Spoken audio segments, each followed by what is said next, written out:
Welcome to Beyond the Fundamentals. It's good to see you this Sunday. And we're in our 20th session, our 20th and final session of our Colossians series. I just made my screensaver, my shared screen go away. So we're in our 20th session of our Colossians series, and this one is called Wisdom, Grace, and Salt. And this is since, I'm going to tell you one characteristic as we go forward. There's going to be one characteristic the number one characteristic that you want to cultivate in yourself and that you're going to be looking for in other people when you interact with them, especially with regard to in the religious domain, that sort of thing. You'll see what I'm talking about when we get there. So this is our 20th session. And these are cumulative. So if you've missed the other 19, there may be certain mindset aspects that you won't understand if you're just watching this one for the first time. If this is the first thing you're seeing on this channel, it might seem a little lost or confusing, and that's fine. It's not a big deal. Okay.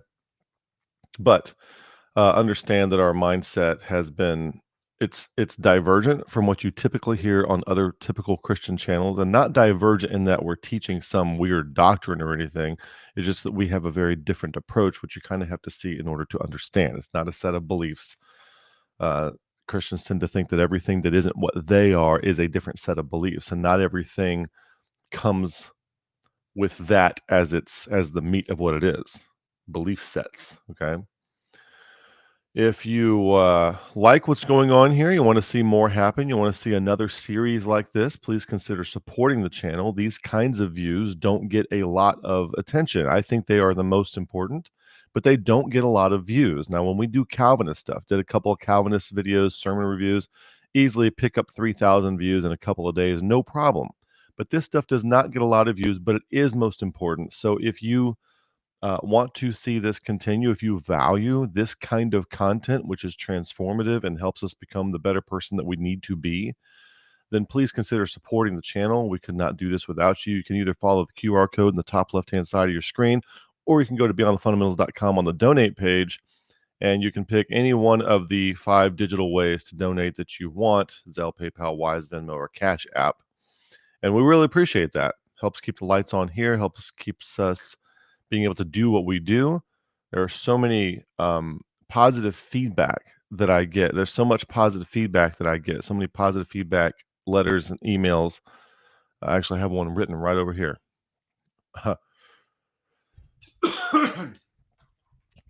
You have no idea how much positive impact those of you who support the channel are helping to have in other people's lives. I got an email from somebody the other day. We're doing one-on-one sessions as well. Got an email from somebody the other day where a daughter told their mother, "It feels like we have our dad back." So that's very rewarding. Speaking of one-on-one sessions, that's something else that we offer. You can go down to the website, go down to click book a one-on-one paid consultation, and we'll spend how much time you need we'll take all the stuff that we've developed fluency with on this channel, and we can apply it to your situation. Okay, so if you're interested in that, uh, that would be great. That's how to get that website. Go down to book a one-on-one consultation, and then I will get a message, and we will set something up. We're also on Facebook and on Twitter. Follow us there if you want updates or be notified when videos are released. But you can also subscribe to this channel, hit the thumbs up button, hit the bell icon, share the videos, do all those things. Let's help get this word out, okay? Help get it some traction. Maybe we can reach some critical mass one day. If you're here for the first time, our view of Jesus Christ is not that Jesus is a set of beliefs. We see Jesus Christ as the way, the truth, and the life. And in the Bible, he is referred to as the way, over and over. And there's all the passages if you want to see them. And we've covered this multiple times, but this is just in way of review and in case somebody's viewing this for the first time. And we also notice priority-wise, Jesus talks about the weightier matters of the law, and Jesus, John, Peter, Paul, they all elevate the concept of charity, love, agape, above and beyond everything else, which is not something that I grew up being very comfortable with as a fundamentalist Baptist. We would say those words, but we were really good at stabbing each other in the back, okay? And that's not what we want to do. We actually want to love. And when we keep the top priority, love, It helps put everything else in a better and more proper perspective. And also, when it comes to the gospel, we were just on a show yesterday with Nick Sayers on the I forgot what it was called, Revolution Podcast, on Nick Sayers' Revolution Podcast with Matt Singleton and Nick Sayers. They wanted to interview me about biblical interpretation techniques, and that was a lot of fun. That's also on our channel. It's on their channel, so you can go check them out if you want to. But they asked me to give a gospel presentation at the end, and we had already talked about it a little bit during the session. And here on this channel, a lot of gospel presentations and a lot of Christianity flavors that you see around America, it's all focused really on the afterlife, about going to heaven after you die. Nothing wrong with any of that. We're not against any of that. But there's also an aspect of Christianity which is about how you live here. Okay. And on this channel, since everyone else seems to be so focused on heaven and the afterlife, we're going to let them have that ground. And our focus is mainly on how the Christian can be wise here. And what that has to do, it's kind of counterintuitive. And this is why the gospel preaching the cross is foolishness, even to people who claim to be Christians. Okay. Because the gospel should be embodied, bearing about in the body, the dying of the Lord Jesus, that the life also might be made manifest in our body. Okay. Delivered unto death for the sake of Jesus, that the life also of Jesus might be made manifest in our mortal flesh. But though our outward man perish, yet the inward man is renewed day by day. Okay. So these things are, first of all, they're in the wrong font. But our approach, watch this, I can change the font. This is going to be fun. When I change the font, watch it magically all pop back up on there. So then death worketh in us, but life in you. Okay. Our body is going to go through the order, disorder, reorder cycle, and the disorder always comes with failure, betrayal, and injustice. And then we respond to those who were unjust to us, like Jesus said in Matthew 5, love your enemies, pray for them, which use you and despitefully use you and persecute you. That's the hardest thing to do, and it's the key, and that's why the preaching of the cross is foolishness. And to love above all things, love your enemies after they betray you and deliver you up to a false kangaroo court and crucify you. Still love them. That's hard. It's hard to do, but that's the gospel. That's what Jesus did. If you believe in Jesus, that's what he did. We take up our cross. That's what we do. Okay. If you are not comfortable signing up for that kind of thing, Christianity probably isn't your bag. Okay. Just know what you're signing up for. We have some protocols on this channel called Rule Omega. So what we're talking about today, and let's hit the passage first. The passage we're looking at is Colossians chapter 4, verses 2 through 6. Now, as we've kind of gone systematically through, but we haven't hit every single word in every single verse, and it's not like we're trying to avoid anything, but I think that the flavor, we've hit the flavor enough that once you've seen all 20 sessions and you go back and look at the entire book of Colossians and you bear all this in mind, I think it'll look like an entirely different book to you than it did before. And the last thing I want to hit on in this last session is this section right here, because it talks about interaction, talks about people dealing with people, people talking to people. And in just a few slides, I'm going to tell you the number one quality or characteristic that you want to have and that you want to look for as you are approaching and dealing with people. Okay. Continue in prayer and watching the same with thanksgiving. This is Paul speaking to the Colossians. With all, praying also for us that God would open unto us a door of utterance to speak the mystery of Christ, for which I am also in bonds, that I may make manifest as I ought to speak, walk in wisdom toward them that are without, redeeming the time. Let your speech be always with grace seasoned with salt, that you may know how you ought to answer every man. So this is the interactive passage that we're dealing with. On this channel, we have some videos dealing with interaction and how we should talk to each other, how we recommend talking to each other. In Ephesians 4:16, the edification model is not a one-to-many. When we go to church these days, Mammon Church or Projection Church or Cobra Kai Church, whatever analogy you want to use. None of the churches that we have today are really following what Scripture says or doing things in the scriptural model. They are really more pagan and more secular than we realize. And it takes a while for this to sink in. But this one too many kind of thing, the one person's preaching and a lot of people are listening, that's not really the way the Bible has things going. The ideal edification model is Ephesians 4:16. What most churches are doing, they're still in children's church, which is Ephesians 4:11 and 12. The fivefold ministry, preachers, teachers, pastors, all this kind of thing. It's a one to many broadcast modality of edification. And that's fine for when you have young ministries that are first starting off and they need some guidance. But the ideal, the full grown version of edification is a many to many peer to peer topology, a mesh network topology of edification is how that is supposed to work. Okay. So that's what we're gunning for. That's what we want. And the rule omega is essentially to you presume that the words that people are using are going to be inadequate, inaccurate, even cringeworthy, wrong, and terrible, but we're not going to hold the person accountable for how horrible their communication is.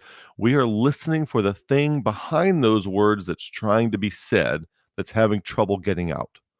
And we're going to try to grab that and bolster it to the degree that we can. Find that signal in there, find that 5% signal in there that's trapped in that 95% noise, and see if we can magnify that, break off some of the noise and magnify that signal. Okay.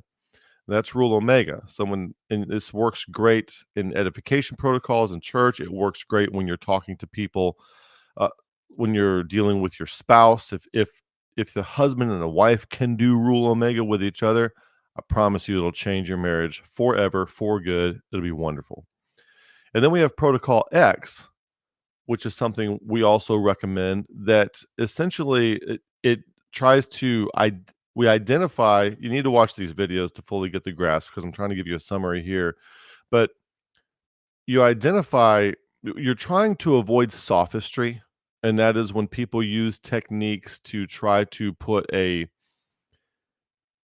they have a paradigm they're trying to sell you on, but they act dispassionate. And they ask a series of questions which seem kind of innocent on the surface, but they're really leading questions and they're trying to get you to say things so they can pigeonhole you into their paradigm, into their way of thinking. We want to avoid that. And the protocol X is where we basically see everybody as either in like a chicken and an egg or a butterfly in a cocoon or somebody buried under a bunch of rubble of their egoic attachments. And we're trying to pull those layers off one at a time out of curiosity. And that's the thing we're going to talk about in a few minutes, to get down to the core of what they really are, because we both need to know what that is. Right? Got a few comments coming in. Might look at a few of these.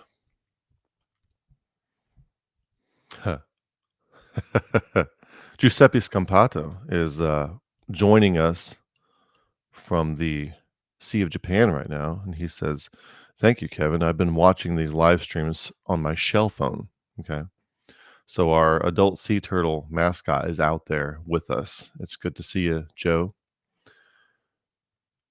In order that the life of Christ might be made manifest in the flesh. That's a long ways off from total depravity. Yes, indeed. So that's the passage we're looking at, and we're bearing in mind Rule Omega and Protocol X. And now let's move forward in the text a little bit. I want to point out a word to you in Colossians chapter 4, verse 3. Over on the left-hand side, Paul, this is the English on the left, and we have the Greek from Nestle Allen 28 on the right. Now, your Bibles, if you have a Bible that is not King James, it comes from Nestle Allen 27. There are about 400 significant differences between NA 27 and NA 28 that have not made it to the modern translations yet. That's kind of interesting. Just a little tidbit that was free. It says, "Withal praying also for us that God would open unto us a door of utterance to speak the mystery of Christ for which I am also in bonds. When we think of the word utterance, we tend to think of something coming. I'm going to utter something. And because we know what the gospel is, because Paul has laid out all of his treaties and all of his works in the Bible, we tend to think that this utterance is just rote propagation of things that we have already planned to say in advance. And I want to make the case for you today that I don't think that that's the case here. I think that this utterance is a spontaneously generated insight cultivation within a flow state that occurs in dialogue. It's like finding the right wave to ride when you're surfing and doing it correctly, not so much just using. I'm not just showing up with all this data that I want to cram down somebody's throat. You have to believe that Jesus died and rose again. I'm just going to cram all this down somebody's throat. It's also important to understand that with the Great Commission and with Paul going around, the idea that Christ rose from the dead, remember, they did not have news networks. They didn't have CNN or Fox News or MSNBC. They didn't have the National Review Online. They didn't have Matt Drudge. They did not have Facebook. They did not have Twitter. So the way that word would spread is very, very slowly. But people are still interested in hearing what the information is, so there were places people could go where people would speak in public and out loud, and Paul would exact these for the sake of explaining what happened with this Jesus of Nazareth character. Now, the groundwork has been laid. When anybody who's in society today, especially in America, unless you're a and I know there are exceptions. Well, I met one person who's never heard the gospel, okay? I know there are exceptions, but generally, we live in a society, unless you're gonna go to some remote tribe that's never been affected by society anywhere, generally, we live in a society where people are familiar with the basics of the fundamentals of what you might call the fundamental, uh, narratives of Christianity. How that Christ was born of Jesus of Nazareth was born of a virgin. He died and rose again. Most people understand the story, even if they don't believe it. So if you were to go talk to Richard Dawkins or Sam Harris or something, an atheist, it's not like they don't know that story. It's not like you have to tell them the story for the first time. You see, and in our society, a lot of most people are like that. They are already familiar with the concept of Christianity, with the basics of the narrative that Christ rose from the dead. Now, whether they believe it or not is a different story. So, unlike Paul, our mission is not necessarily to tell them that narrative for the first time as if they've never heard it. We now have to extrapolate from what Paul is recommending and what he's doing there, and we have to walk in wisdom here in a society where everybody's been familiar with that narrative for, hundreds and hundreds of years. It's a very different environment than that in which Paul was operating. He is telling these people this stuff for the first time. Okay.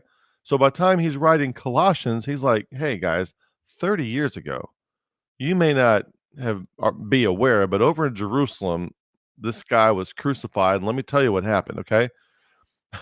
So that's the difference in the situation that Paul's in versus what we are in. But the concept, so here's what very interesting when it comes to utterance. So I don't think he's talking about just a blank rote uh propagating some information that you already have to somebody else for the first time. Even though he had to do a lot of that. There's something else that needs to happen in the interaction. There's a science and an art to interacting with people.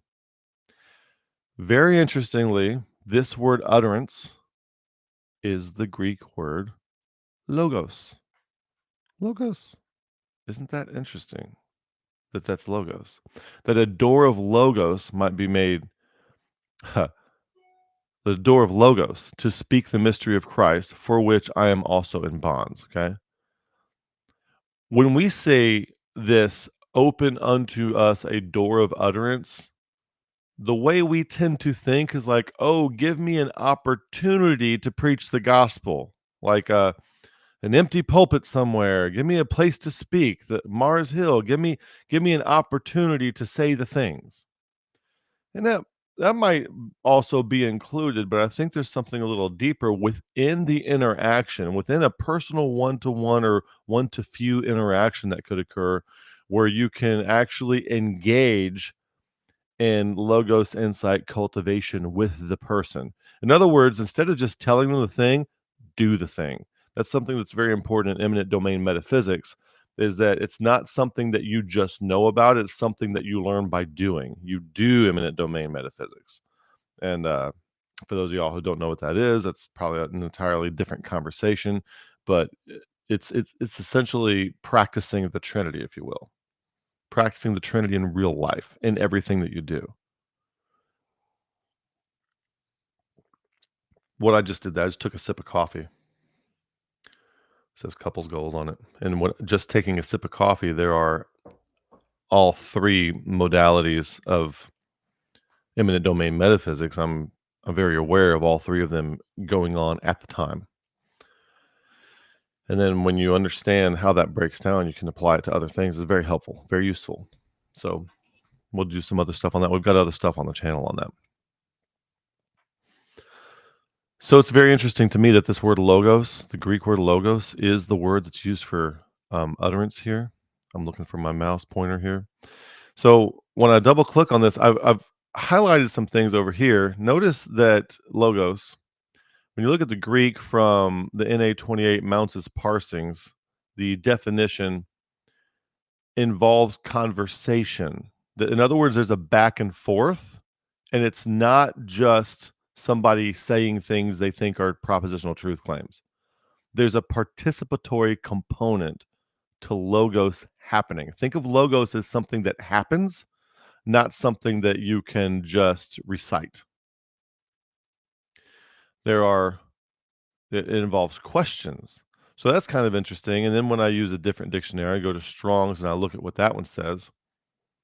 That's also interesting. Notice what we have involved here. We have reasoning involved here. So there's a back and forth dialogue where we're reasoning with what's being said back to us. There's a computation component to logos. So put each one of these, a door of utterance, let's think of a door of reasoning. A door of utterance, let's think of a door of computation. A door of utterance, let's think of a door of communication, which involves a sender, a message, and then feedback from the hearer. Okay. So that is communication. In the Army, we have half duplex and full duplex. And half duplex is when you have to push the button and say, Roger, Roger, 10-4, breaker, breaker, call for fire, Charlie Lima, blah, blah, blah. And then you let it go, and then they can talk. So only one person can talk at a time in half duplex. Full duplex is like you when you're on the telephone and both of you can talk at the same time, or when you're in person, both of you can talk on the same time, or when you're on a Zoom call. We do it all the time. Everything that we do today mostly is all full duplex communication, where both people can talk back and forth at the same time, and audio is being transmitted both ways without having to say over and let the other person know when your transmission is complete. Okay. Hello to you too. It's good to see you. Dan says that concept is cool, that potential to work with them where they are and open opportunities for genuine organic dialogue. Yes, indeed. Yes, indeed. Meet people where they are is another thing also we talked about recently. So it involves communication, it involves questioning and reasoning. Okay. So logos, utterance, is not just something that I'm telling to somebody else and trying to reprogram them like a blank computer that needs, or a badly programmed computer that needs to be reprogrammed. I'm actually working with them, and what I'm trying to do is have a insight cultivation moment together where we generate logos on the spot, on the fly. We want to do logos together with the person, and to demonstrate that if any man will do my will, he will know. Okay. John chapter 7. We talked about that in yesterday's live stream with Nick and Matt. Notice that the action comes first. So for the logos, for the insight cultivation, if I can be in dialogue with somebody and we can somehow in a back and forth collaborative way generate a new insight, that's what we're kind of striving for here. Now we've done this a lot, like when I'm hanging out with Paula or I'm hanging out with like Nick and Kayla or John or some of the people from FSI that have been on there. We we this happens all the time in FSI. It happens all the time when like me and Nick are hanging out. We'll be talking, he'll have an idea, and then I'll be like, wow, I never thought of that. And then I fire back with something, and then whoa, I never thought of that. And then bam, we have this third thing that neither one of us previously thought of before. What Paul is trying to do is he's trying to do that with people who are hearing the gospel for the first time, to show them the logos in action. And I know that kind of collaborative type of thing can happen in a non-Christocentric fashion, if you will. But I really think that that is the light that's in everybody anyway. It's there. We got to find it. So we're digging around to find this with people when we're interacting with them. So it's a very curious thing. So this is not a reference to uttering rote content that has been prepared in advance, although that may need to have occurred at some point.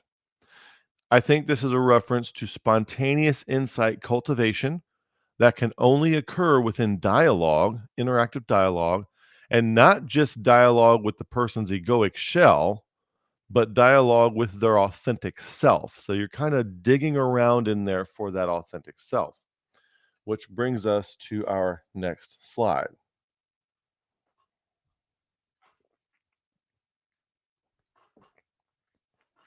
I had an insight a while back.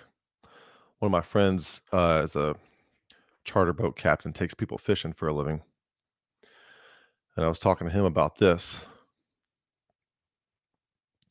Jesus says, and he saith unto them, follow me, and I will make you fishers of men.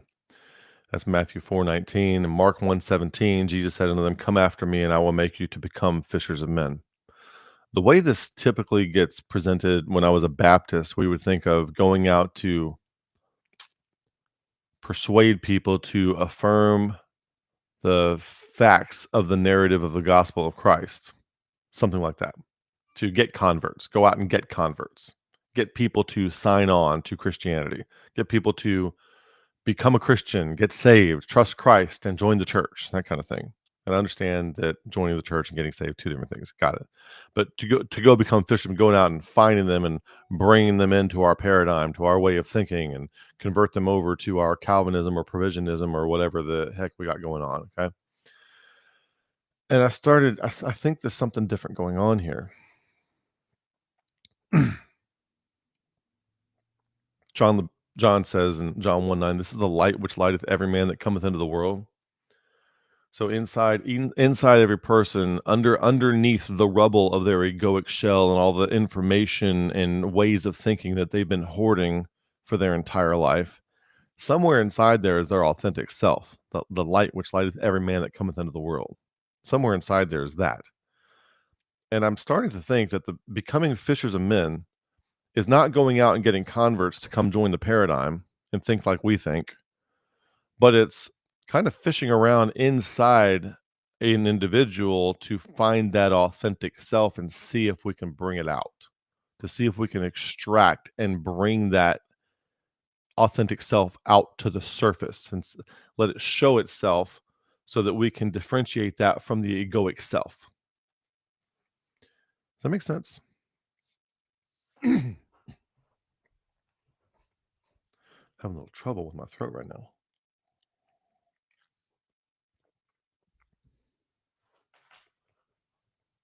So to become fishers of men, instead of just trying to like a zombie brains, instead of trying to program people to our doctrinal dogmatic way of thinking, get them to join our in group, and the threshold of entry being um, surrendering your perspective for the perspective of the group when it comes to what we think is true. Instead, we're looking for that authentic self inside them that's buried underneath the rubble of their egoic identity attachments, emotional identity attachments. I'm trying to bring that out. I'm trying to see if I can suss that out, see if I can fish it out. So sophistry is going to ask a series. We don't recommend sophistry, but they're going to seem to be asking questions like almost like they're curious, but it's a feigned curiosity. They're not really curious at all. They don't care what you think. They don't care what you're made of. They don't care what's in there. There's nothing inside you that they are remotely curious about. They're trying to use questions to draw you up to a certain point to where they can deliver a strategic death boat, payload that's going to pigeonhole you into having to admit that their perspective is correct. That's what sophistry is going to do. That's not what we do. We are going to use genuine questions because we're genuinely curious and we genuinely think that something inside them is valuable to everyone, but nobody's seen it yet. So I don't want to program them to think like me because the authentic self that's in there may have something that I need, may have something that other people need, may have something that they need. So there's something in there that's valuable, like a pearl of great price, and you buy the whole field, and that pearl is buried in there. That great treasure is buried in the field, but we got to dig it out. You see? So there's a great treasure inside every individual. And our job isn't to program them to think like we think. Our job is to try to get that treasure to reveal itself so that they and us and everybody can benefit from it. Because these are the kinds of things they are non-rivalrous. They are anti-rivalrous, and it's not a zero-sum thing. The more people that share it, the better. Okay. For example, language is that way. The more people that speak English, the more people I can interact with. The more people that are on Facebook, the more people I can interact with. Or some, technology is kind of that way. The more people who have access to the internet, the more people I can talk to on the internet or interface with. So if I only have one computer that's not plugged into a network, or if it's plugged into a network that no one else is plugged into, I'm not really interacting with anybody. So the more people that do it, the better. The more people that speak English, the better. The more people that have access, the more people that have exposure to the internal treasure that's hidden underneath the egoic rubble of the individual, the more people that can see that and have access to it, the better. So we want to pull that out and put it on display, let your light so shine before men, that so that everybody can benefit from it. And I want to be very careful not to spoil that. So there's some kind of treasure deep inside people, and if I start adding information to them in an attempt to make them think like I think, I'm just burying the treasure further down. That's all I'm doing. I don't want to make people think what I think. I want to find that treasure in there and see if I can bring it to the surface, which might involve disabusing them of what they think, but at the same time might involve disabusing me of what I think. I don't know where they are. So what am I going to do? I'm be curious about them. Be curious. Be curious when I'm dealing with a person. Now, when somebody who's a Calvinist or provisionist approaches somebody, they don't care what that person thinks. They just want them to think like they do at the end of the day. There's, there's nothing valuable that the other person has to offer them. The only valuable thing is to get them to think like me. And no, we don't do that here. That's not what I think Paul's trying to get done either. So let's compare concepts of, say, persuasion and disillusionment. We do not want to, and I'll tell you in advance, we do not want to just persuade people. We want to disillusion them. We want to disabuse them of their illusions. So persuasion, we're going to be adding information, and we're going to be having arguments using conventional apologetics of Mammon Church and projection religion. I haven't even done the projection video yet, but I've mentioned it so many times. I'm hoping some of y'all are following along anyway. We're going to be trying to obtain affirmation, get them to agree. We're going to, but now you have to understand when people are persuaded of things, you have to understand emotion comes in. Okay. And whenever somebody signs on to something, emotion is always involved. So because of that, we have to be careful. It could be there's something called attraction proxies. Attraction proxies. Okay. If you're dealing with a relationship like husband and wife or a dating relationship, is this person attractive? If the guy, like for a woman to a guy, sometimes a woman will set her dating app filters to say things like, okay, he has to be 6'3", bearded with tattoos, and uh, athletic, and have a six-figure income. They'll say things like this. Okay, I'm okay with those filters, by the way. Those specific ones I'm okay with. But they might say something like that, and what you might not realize, and let's say the guy, okay, the six-figure income, those are what's called an attraction proxy.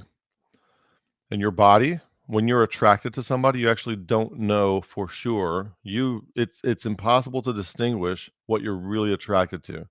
Are you attracted to the six-figure income, or are you attracted to the six-pack abs, or are you attracted to the good sense of humor, or are you attracted to the little bad boy attitude that he has?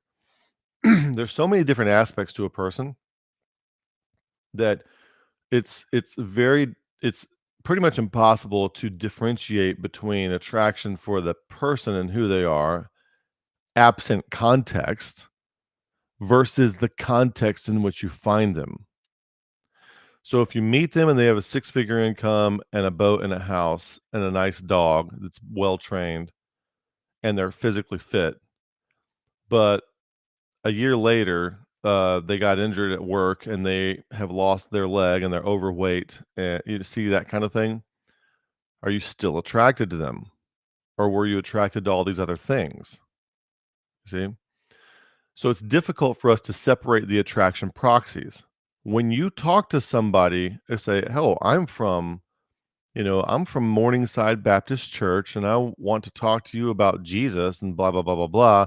At the end of the day, when they sign on and decide they want to trust Christ, they might actually be swayed by attraction proxies. And this is how people get into Calvinism, by attraction proxies. They're attracted to the mentor. And I'm not talking about romantic attraction at this point, but things are attractive to us for various different reasons. I'm attracted to a good steak very often. They have attraction proxies. And so if I'm a member of a group, look at us, look how much you can look at our church's Facebook page and website, look at all the pictures, look at all the org days that we're having and all the group activities that we do and the way we sing together, and we have all these church programs and activities, and we go feed the homeless together. We do all these things. It could be emotionally compelling to be a part of this group. And at the end of the day, maybe I really don't care about the narrative behind why these guys are together. Maybe it just sounds like really nice to be part of this group. Look at these people. They're all getting along. It seems great. Their kids all have playmates. It's a nice, clean environment. And you have kind of like built-in friends in this little social place. It seems great to me. So maybe, because remember, we have a difference between our body brain and our mind brain. And people can be attracted to an idea set because of all the things that come with it. In the same way, you might be attracted to a romantic partner, a potential romantic partner, because of all the things that come with them. Oh, they have a six-figure income. They have a boat. They have a yacht. They have two houses. And it's hard to distinguish between genuine attraction of the core of what's happening versus attraction to the context in which that thing is presented or found. Are we following me? So when you present the gospel to somebody, they might actually be very attracted to the context in which the gospel is being presented, in which it is found, in which it might be your church. And when people look at your church, it might look like a nice, clean, fun, friendly place where people have a nice social life and some kind of purpose and meaning, something like that. They might be attracted to all of that without really, their body brain and their mind brain might not care too much about the core of the narrative that you're trying to propagate over to them, but they don't even know that. So their body brain is signing up for involvement in that in group, and their mind brain justifies that, post hoc rationalizes that, and says, "Oh, I believe the gospel too. I'm saved too." And nobody knows any different. So they sign up, they trust Christ, they join the church. A few months later, maybe they do something that, man, I still want to go back to this bad habit. Am I really saved? You see what I'm saying? And all this kind of stuff starts happening. So we need to be very careful before we try to persuade some. We need to take our time with people and make sure that they can suss things out and they understand the terrain. What we're trying to do is help people see more clearly, not indoctrinate them. So conventional evangelism, and I'll make this bigger again. Conventional evangelism essentially treats people like poorly programmed computers who need to be reprogrammed or at least patched. And we presume that we have the patch or the program that they need. And it's a one-way half duplex thing where I'm going to put something that I already have into you. And at the end of the day, I'm not changed, you are. And I have another notch in my belt, another conquest, another more territory gained for the kingdom, brother. That kind of nonsense. Meanwhile, with disillusionment, on the other hand, this is really what we should be interested in. What we want, instead of adding information, we want to be removing stale information and discovering it as we go. Now we're explorers in the cosmos of their mind. We want to bring one to the point of questioning things, which means that they were dealing with now with their relevance realization, because why would they be interested in questioning anything? Because maybe life's going well for them. So they need to perceive on their own, they need to perceive the problem or some kind of deficit on their own. They need to see that. There's some kind of deficit here. There's something missing. There's some kind of meaning in life that I'm not able to achieve. There's some kind of purpose that I don't have. A man that doesn't have purpose will fill his days and time with pleasure if he can afford it. So our goal is not to get them to necessarily affirm the propositional truth claims that agree with us. It is to see something clearly for themselves, and the thing that they see clearly might not necessarily be what you see. In FSI the other day, I presented a line of thinking to people that they might want to try. And then Nick piped up and said, "Oh, well, you're actually reverse engineering this other thing that's da da da da da." And so he wouldn't have thought of that if I hadn't said the thing that I said. And I wouldn't have been exposed to what he said if I hadn't said it and had him respond to it. And so we had this third way of looking at things that neither one of us thought of on our own. This just happened this past Wednesday night. So he came to see something that wasn't what I saw, but he wouldn't have saw it if I didn't say what I said. So it's very interesting. So it's not like anybody can take credit for that third new thing that popped up. It's a collaborative thing. So wisdom evangelism is more like peeling back the layers of an onion. That's why I have this picture of an onion over here and a picture of a computer over here. Wisdom evangelism knows that there is something buried deep inside the person that has the ability, so deep under all those layers of the onion, there's something in there that has the ability to see something other than what you can see. And it must be uncovered from the rubble under which it is buried. Very different than sophistry. Sophistry is leading toward a certain way of thinking, and this interaction is leading toward an open-ended, I don't know where it's headed kind of thinking. In other words, it can't be engineered, can't be pre-specified, can't be pre-engineered. Anything that you add will likely only add more rubble to the pile that needs to be removed. So I don't want to add rubble to the pile that needs to be removed. So when I speak about the facts of the narrative after which I'm trying to model my life, I will try to do so in an informative but a non-dogmatic way. So there isn't some kind of double bind requirement on the other person to agree with me in order to gain my favor or to get some kind of a threshold of entry into some kind of emotionally compelling in-group. How does that sit with you? You might need to listen to this video a few times. S some pretty unconventional ways of thinking here, which may take a little while. I don't know if you've seen the movie Spaceballs or not, but it's a place in there where Mel Brooks' character, he gets beamed like in Star Trek, but, they got him backwards from the waist down. I have a video called "Why Apologetics is All Backwards," which I highly recommend you go watch. It's from a few years ago, a couple years ago, something like that. Kevin, do you think that Ray Comfort's way of evangelism is beneficial? Absolutely not. And I used to. In 2008, 2009, I thought it was great. Now, absolutely not. It's atrocious. Terrible.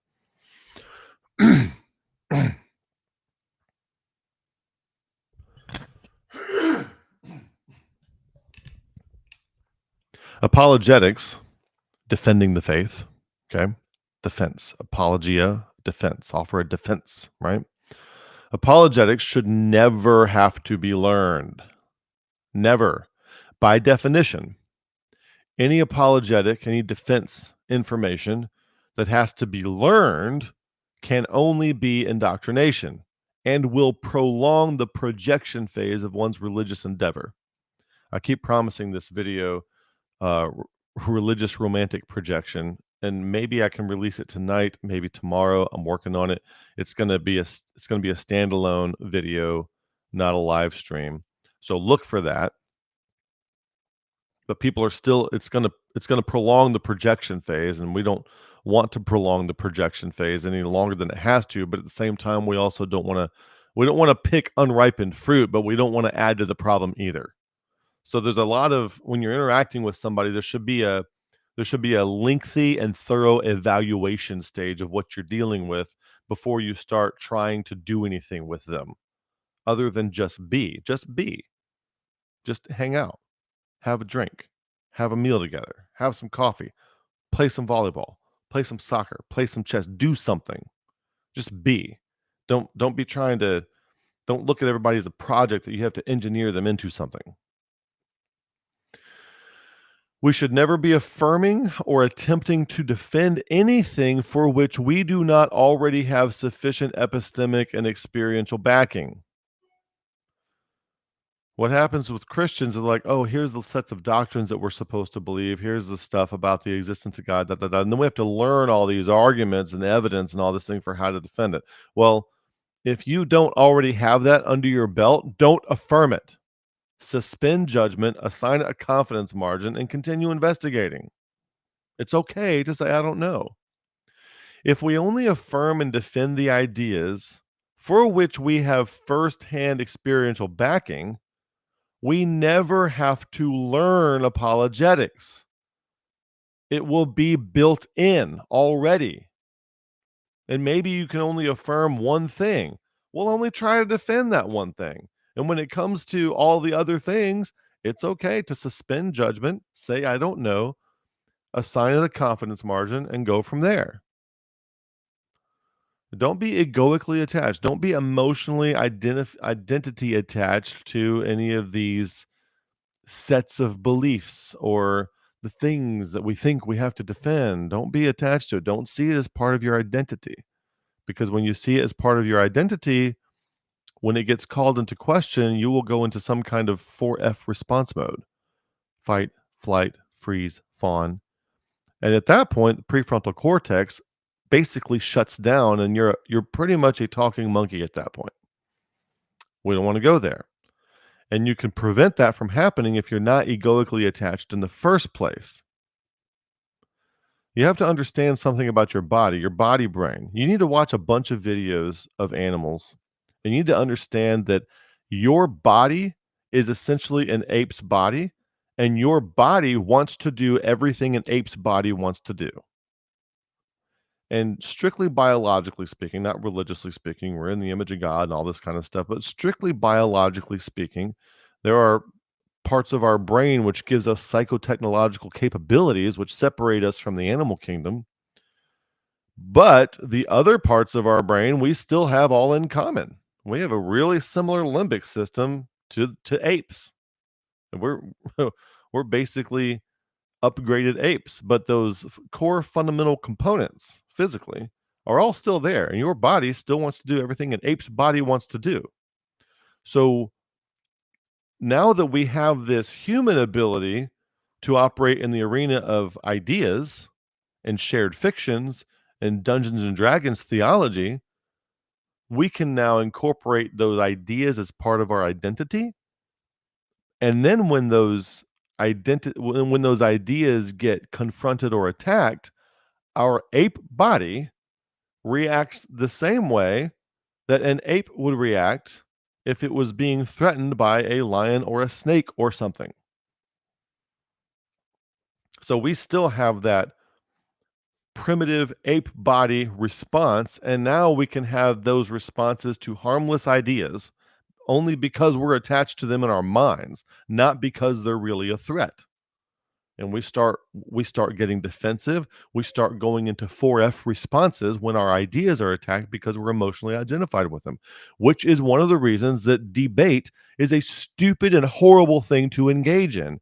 You think, well, that gets to the truth of the matter. It does not really. It puts people in 4F response mode and causes them to pick sides and teams and causes them to latch on to attraction proxies, usually associated with an in group, that have absolutely nothing to do with the real facts of the matter. Can you tell we've thought about this? Trying to look at some of the comments here. So we just so we should never have to learn apologetics. It should be built in for the things we're not, because we shouldn't affirm things that we don't already experientially and epistemically know.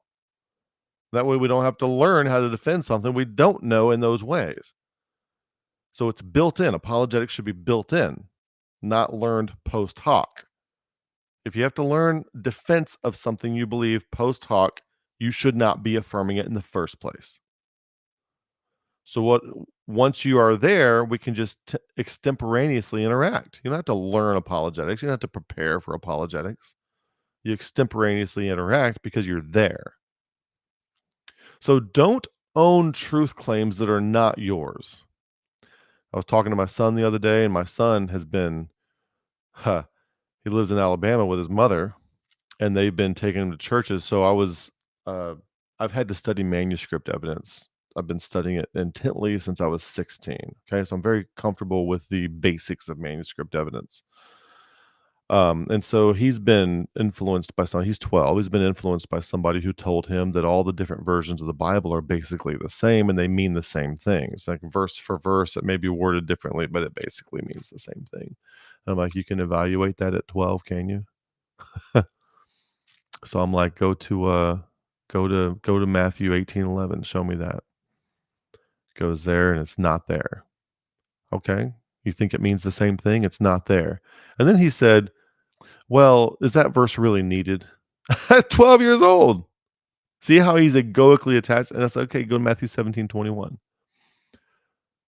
It's not there. Go to Acts 8:37. It's not there. Look at the last few phrases, look at the last few words at Luke 4:4. Gone. Isn't that interesting?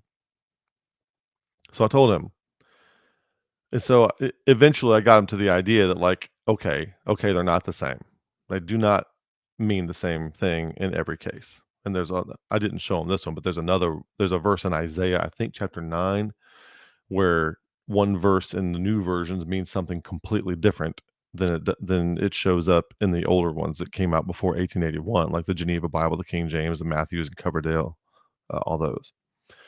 So I finally got him to acknowledge that, okay, they're not the same. And I told him, listen, do not take someone else's argument as your own.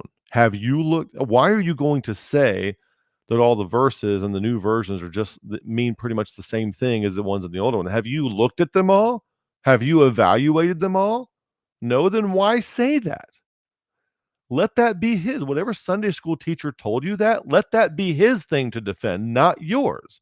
You don't need to defend that. No, I'm not telling you to agree with me. I'm not trying to tell you to take on my charge and fight for my cause, that they're different and have different meanings. I'm telling you to evaluate it for yourself And until you've done so, shut up. Of course, I didn't tell my 12-year-old to shut up like this. I'm saying this to you because you need to hear this. You need to hear this. Until you have checked it out for yourself, firsthand, experiential, and epistemic experience with the thing, shut up. Do not affirm it.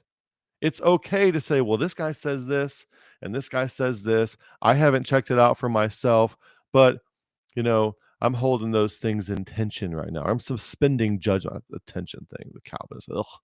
Ugh. I'm suspending judgment on it right now. I don't know. I haven't looked at it myself. What's wrong with saying that? What's wrong with just saying I haven't looked at it myself? So it's okay to suspend judgment and say, I don't know, and operate in confidence margins. I have about a 40% confidence margin that this is the case. Yesterday, we were talking about biblical interpretation. I said, you write down all your observation questions. You don't try to answer them yet. Just write down all the questions, as many as you possibly can. And then in the interpretation phase, you're going to try to answer as many of those observation questions as you can. And if you've written down 100 observation questions and you can only get answers, like good, solid, reliable answers, demonstrable answers for 40 of them, then you have a 40% confidence margin that you know what that passage means. And if you can't answer all your observation questions, then you have 60 left over. You say, well, so you're not going to make the claim that I know what the Bible means. I know what the Bible says and what it means. You would say something like, I have a 40% confidence margin that I know what this means, of what this verse probably means. 40% confidence margin. So we could get away from a lot of egoic attachments and a lot of stupid rivalry, a lot of debating, if we operate in an epistemically sound way in this fashion without emotional identity attachments to certain conclusions. And our collaboration would be a lot more productive and effective and helpful. Debating is not helpful. It shuts all this stuff down. So don't be afraid. It's okay to suspend judgment and say, I don't know, and operate in confidence margins and an awareness of others' firsthand research experience without emotionally identifying with their findings. So when there's a controversial topic, like let's say environmentalism, I don't have the resources to go out and look at the environment uh, all over the world myself, but I can read experts that think one thing and I can read experts that think another thing and say, well, here's the data, here's where they disagree, and here's people that are in the middle. There's three different views of this. Do I need to emotionally attach myself to any one of them? No, I don't. All right, I'm gonna mute for tissue time.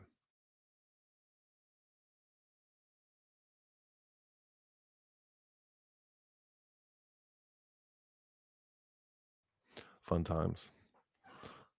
There's a few times when I forget to mute. And that's always fun.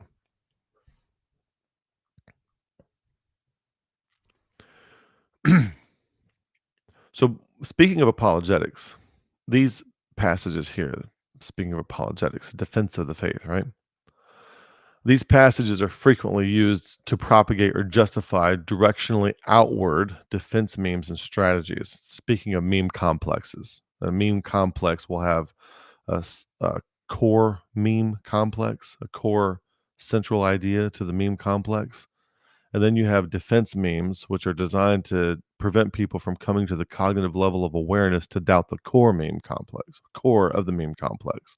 For example, the central meme of the Christian meme complex is the death, burial, and resurrection of Christ on the authority of Scripture, something like that, or the life, death, burial, and resurrection of Christ on the authority of Scripture. That'd be the central core meme of the meme complex. And then there's all kinds of other ideas, right?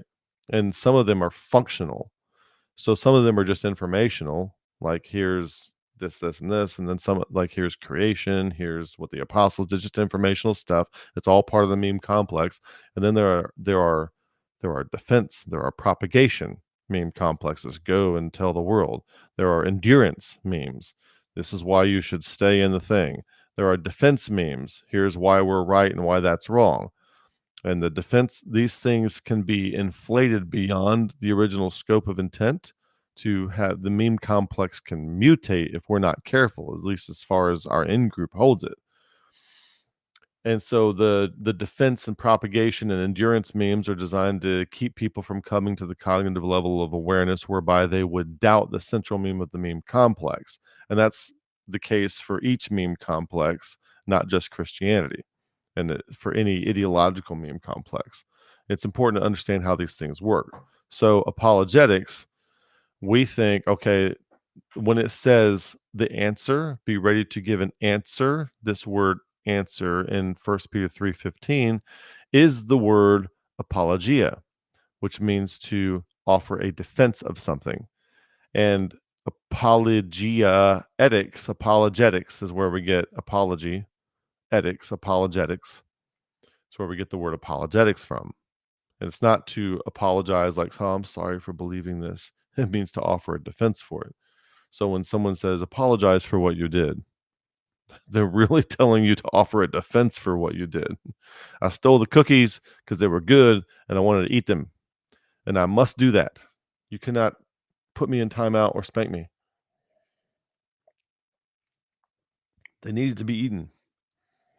I had to test them for poison so nobody else would eat them.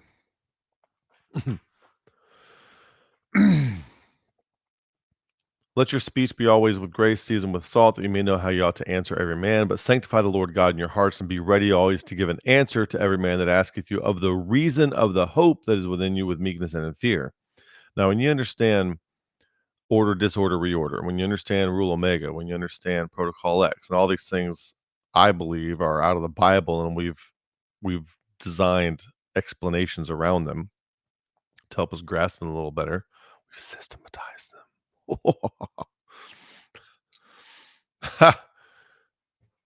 I don't know why I amuse myself so much. But we start to get away from this idea that we're just defending idea sets, and we start getting, if I'm giving an answer to somebody who asks of the reason of the hope that lies within me, I'm not going to go probably talking about evidential apologetics. Well, here's proof of the flood, and they found clams at the top of Mount Everest, and all the layers is hydrologic sorting, and we have polystrata fossils. I'm probably not going to go there. I could go there. Probably not going to go there.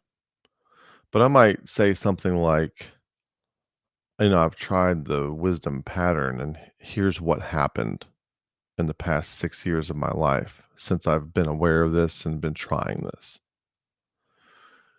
Something like that. It's a witness, it's a testimony. It says, if any man will do, he will know, here's what I did and here's what I know. Make it personal. Don't try to take on more than what you were actually in and can actually personally, physically witness. Think about that word, witness. Colossians 4:5 says, walk in wisdom toward them that are without, redeeming the time. And so when we say walk in wisdom toward them that are without, we tend to get this automatic presumption that they're somehow inferior to us or lacking something that we have. If we knew that, it wouldn't require that much wisdom. Okay? So first of all, what is without? Could be somebody outside your in group, could be somebody that you don't know yet. Might be somebody who's outside of your church. And as far as we're concerned here at Beyond the Fundamentals, the people who are in the Mammon churches are without. Okay. So if we're going to assume that somebody is inferior or lacking something, maybe now I understand that could sound arrogant and condescending and that kind of thing, and it's supposed to sound that way. But we're walking in wisdom. So the person we're dealing with, they could be very egoic. They could be stage 2 or 3, could be stage 4. I don't know where you are. You might be stage 3. They might be in first tier consciousness. They might still be in the projection phase of their religious endeavor of their life. And atheists can be there too, by the way. They might still be in illusion. They're in Plato's cave, looking at the shadows and misinterpreting them. They are sleepwalking through life. They are unripened. Now that's, Christians. We look at everybody else like they need something. They need us to be their little projects, and we need to work on them and help them hatch. But they might be a sage. You might encounter a Mr. Miyagi out there. You might encounter a Yoda out there. And if you if you watch Empire Strikes Back, like Yoda is like the oldest, wisest living Jedi, right? But when Luke encounters Yoda for the first time, Yoda's testing him.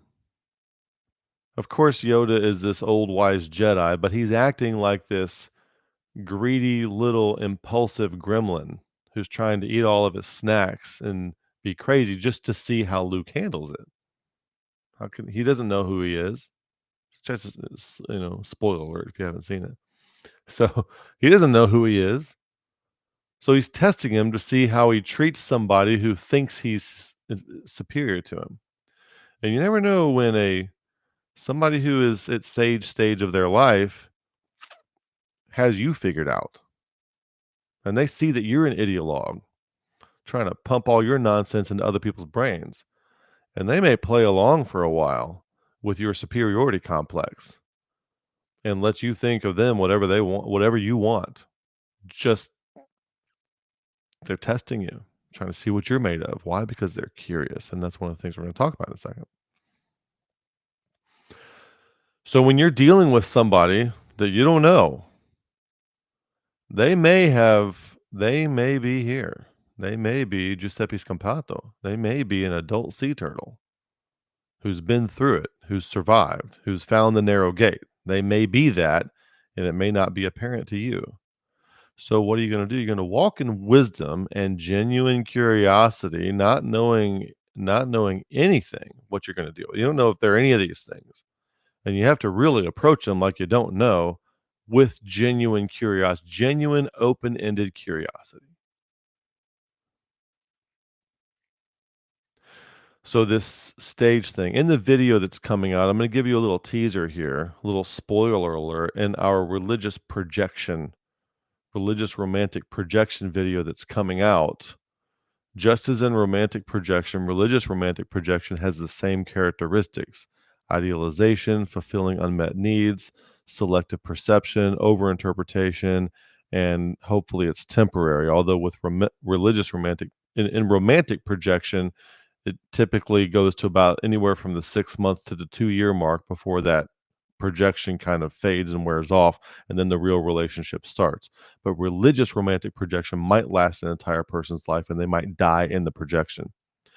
And so you basically, once a person is past 40 and they're religious, or maybe they're not religious, once a person is past, they don't have to be religious. Forget that. Forget I said that, because atheists could be this way too. Agnostics can be this way too. But once a person is past 40, because the Plato's cave thing happens to everybody, the illusion, the matrix, it happens to everybody, not just religious people. We actually add to it. That's part of the video that's coming out. But once a person is past 40, you basically have 6 kinds of people. You have the Peter Pan, who never leaves the projection. You have the ostrich, who is in denial and ignores reality. You have the imposter, who stays for the benefits. The people like John MacArthur and John Piper, who know that they're full of beans, but they keep doing it anyway because they make a pretty good living from it. Okay? That's why you can, with a good conscience, say the most ridiculous things. Somebody posted a video the other day of John MacArthur criticizing Joel Osteen.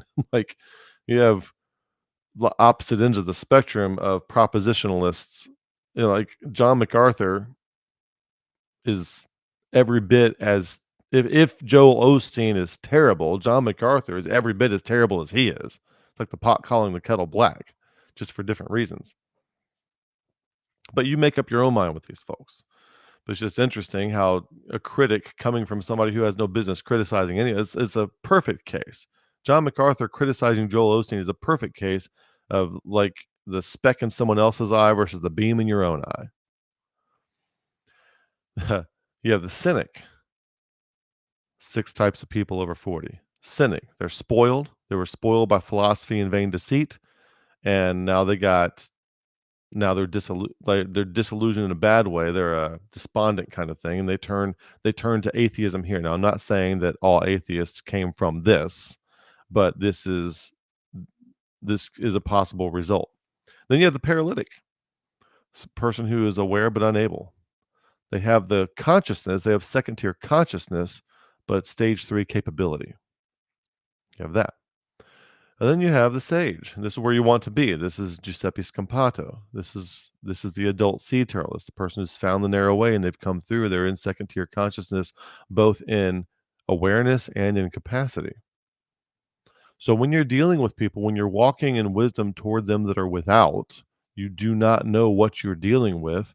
If the person is over 40, it's probably one of these six. It's probably where they are. Christian or not, Christian or atheist, doesn't matter. So the number one quality or characteristic that you want to be, and I'm saying be, not have, because we want to be in being mode, is that and that you want to see in others is curiosity. Absolutely curiosity. The number one quality or characteristic that you want to be curious. What you want to see in others is curiosity. So I deal with Calvinists on a regular basis. Sometimes I do it online, sometimes I do it in person. And one thing I notice that's always missing from the Calvinists, that's always missing is curiosity. They I am not an Arminian, I'm not a provisionist, I'm not a Pelagian, and they don't care what my actual views are, what my actual perspective is. They never ask. They assign my views to me. They assign me the view of free willer, Arminian, Pelagian, provisionist, following tradition. They assign that to me. They do not care what my position is. They could care less. They're not curious at all. They're trying to pigeonhole me into something that they know is bad, maybe universalism or something like that, open theism. They're trying to pigeonhole. They don't care. There is not uh, an inkling in their mind or body that suggests in the slightest that I might have a perspective that might be valid at all. As soon as they find that you're not a Calvinist, they've already got you figured out, and it's just a matter of beating you down and demonstrating it to everybody. And they're afraid. They're hiding something. They are insecure about where they really are, and they've got to project that insecurity onto you in the guise of tagging you with all these negative labels that allow them to still feel superior even though they know they're an imposter. So you find no curiosity. So if I'm trying to evaluate who I'm talking to, who am I talking to here? Am I talking to Peter Pan, an ostrich, an imposter, a cynic, or maybe they're 25, in which case they're not in one of these this is really for people real about 40 and over are going to be one of these six. But I'm dealing with somebody who's less than 40, maybe they're still got this going on. So I'm poking around, and just a quick shortcut to kind of know who you're dealing with is to prod around and see how curious they are.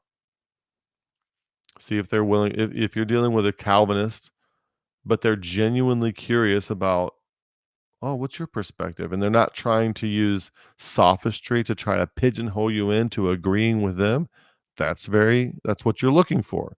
Maybe they're not spoiled. Maybe there's hope for them. And maybe there's hope for them to uncover the treasure that's in there buried underneath all that indoctrination rubble of their culture and schooling and parents and all church and all that. We want to get them out from under all that. So curiosity.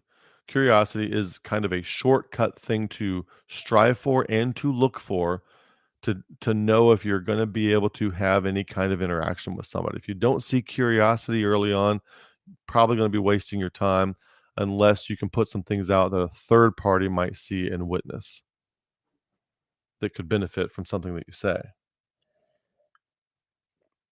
But remember, it is almost never the truth of the matter that has got somebody persuaded to think the way they do in the first place. It's almost always some kind of attraction proxy that has some kind of emotional compulsion to it. And that's really what you're dealing with when you're dealing with a human being. You're dealing with the emotional compulsion that through emotional identity, egoic attachment has captured them. People don't have ideas. Ideas have people. Okay, and they get you through your emotions. So there's always an emotional component. So we got to stop thinking. We have to stop being so stupid to think that if I make a good argument for the truth of the matter, that that's going to change things. Because there's so many attraction proxies for them to stay a Calvinist that the truth doesn't matter. It does not emotionally detach them from the attraction proxies for why they are a Calvinist right now or in the first place. Walk in wisdom toward them that are without. So Colossians 4:6 says, let your speech be always with grace, seasoned with salt, that you may know how you ought to answer every man.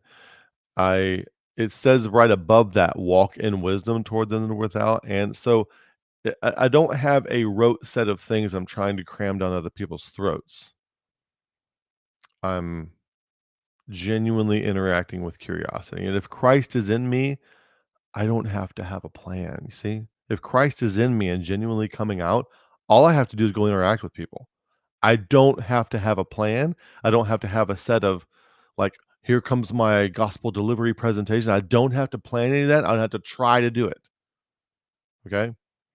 The Christ in you will interact with the authentic self in them if you are the real deal. You don't have to engineer it. You don't have to try it. Walk in wisdom toward them without. Don't presume. Don't project. When we presume and project and indoctrinate and propagate, we spoil people. Earlier in this book it says, beware lest any man spoil you through philosophy and vain deceit, after the tradition of men and rudiments of the world, not after Christ. So the Christ, it tells you, it just got through telling you that Christ is in you.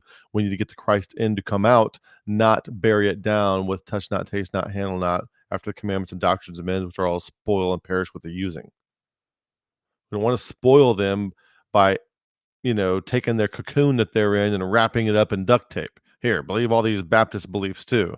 You have to believe this and all the attraction proxies of our in group and everything else. And now they're buried further deep. The authentic self that's in there is buried further, more deeply. If you're connecting the dots, yes, I'm saying that most people's church involvement is a detriment to the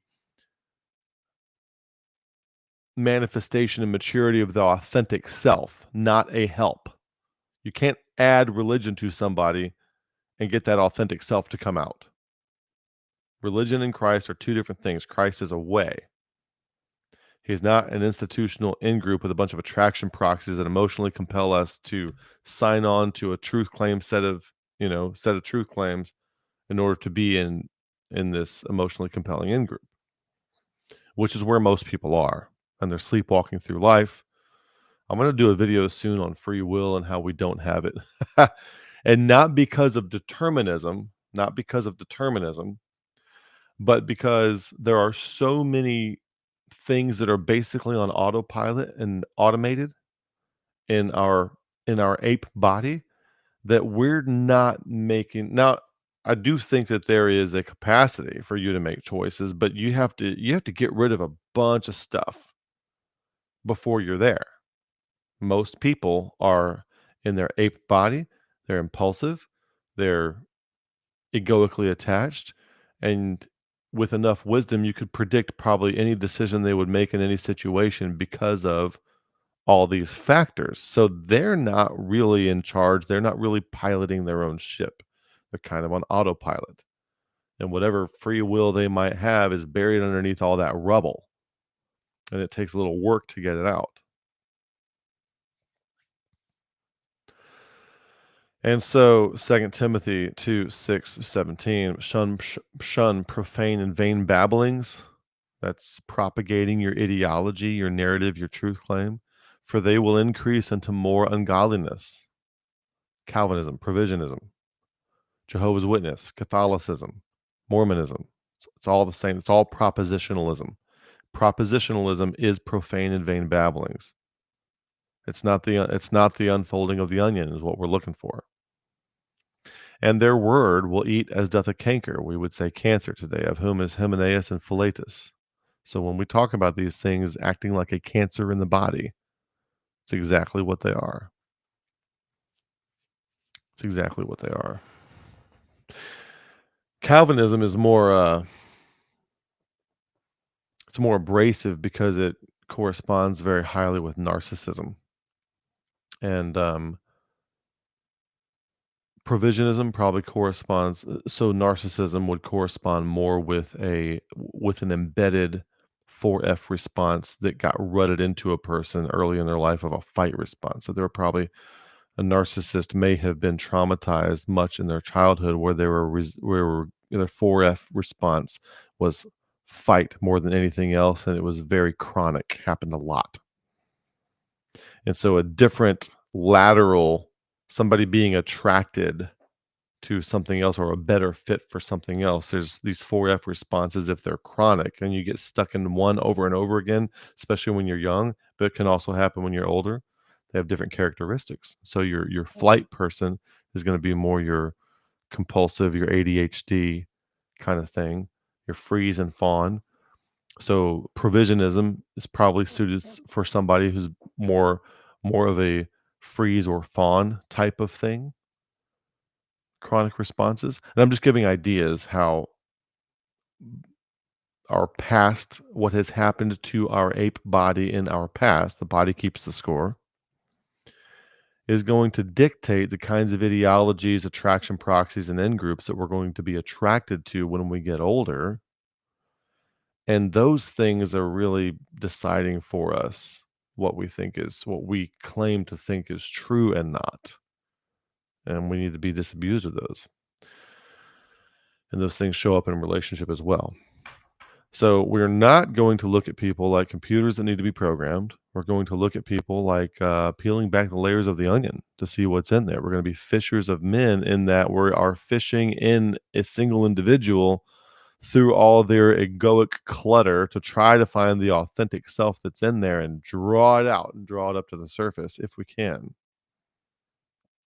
That's what we're going to try to do. Now I'm going to look at a few comments. Look at a few comments here before we close out for the day. Let me turn off the slides.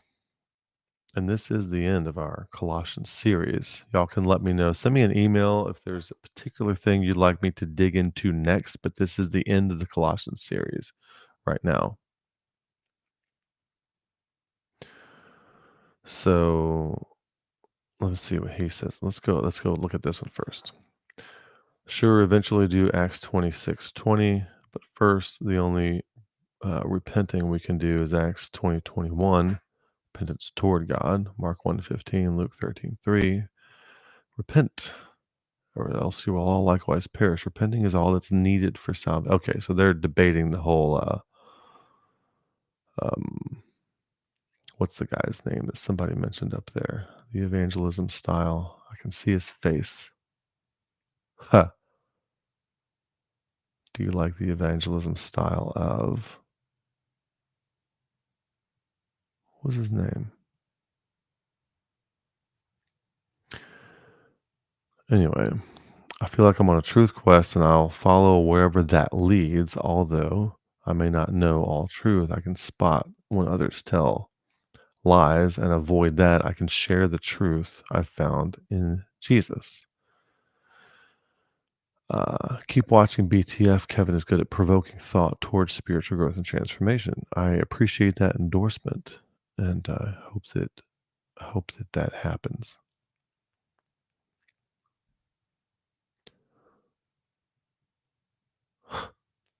Yep, J-Mac is God unfair and not choosing to save everyone is an actual quote. Yeah, what they do is they try to frame things in terms of fairness rather than in terms of scriptural authority, and they do that as a straw man argument.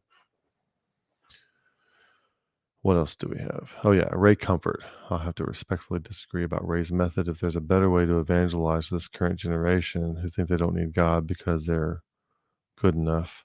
Yeah, I strongly disagree with Ray Comfort's evangelism technique for sure. We talked about this in yesterday's live stream with Matt and Nick Sayers. Matt Singleton and Nick Sayers. That was a little fun conversation. It's on this channel. It's also on the Revolution podcast channel, so you can check it out there. All right, guys, this wraps up the Colossians series. We're done with the Colossians series. I'd appreciate any feedback that you have for those of you who have seen all 20 sessions, including this one. And if you have any suggestions for what you think might be helpful to delve into next as a study, and it could be a topic, could be anything, we can look into that for what do we want to do on Sunday mornings on a regular basis. Appreciate your support for the channel. Everybody, thanks for watching. May the Lord bless you and good day.